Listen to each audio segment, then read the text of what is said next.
We are talking cars and trucks in today's Consumer View. When is it time to buy new tires? What car is stolen the most? And is driving short distances bad for your engine? Those are some of the questions, and automotive expert Casey Jordan is here to provide the answers. Casey, good to see you again. Good to see you too. All right, let's start with a question from Richard in Round Rock. He says, I hear that driving your car only short distances is not good for the engine. Casey, he wants to know if this is true.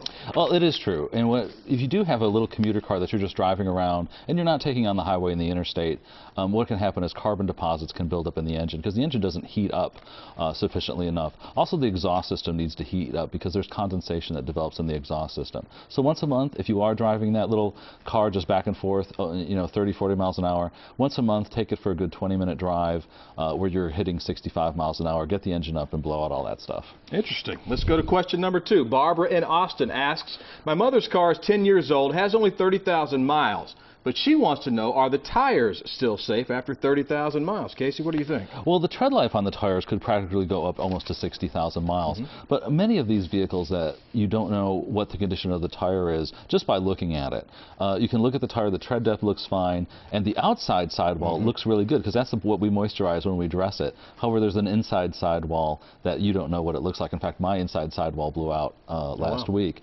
So what I would do after 6 years is when they say the tires have reached their expiration point when they've been on the road. Have your mechanic look over the tires when it's up in the air and take a look and give you a diagnosis to what he thinks you should do. But 6 to 10 years is roughly the age of a tire. And if you're in doubt, might as well have it checked. Exactly.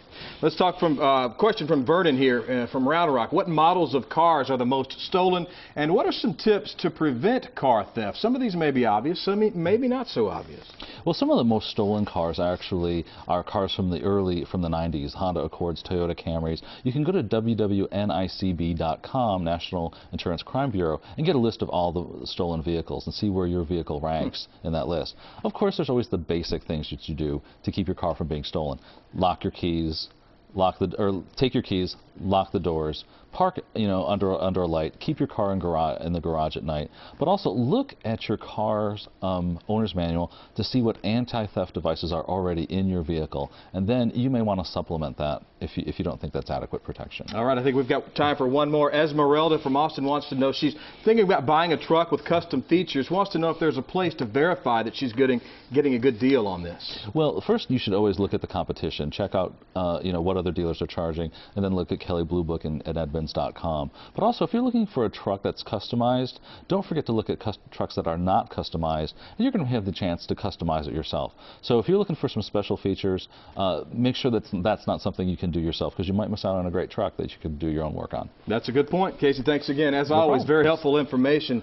Of course, if you have a question for Casey, you can email him, askcasey@kview.com. He'll be back here next week answering some more of your automotive questions.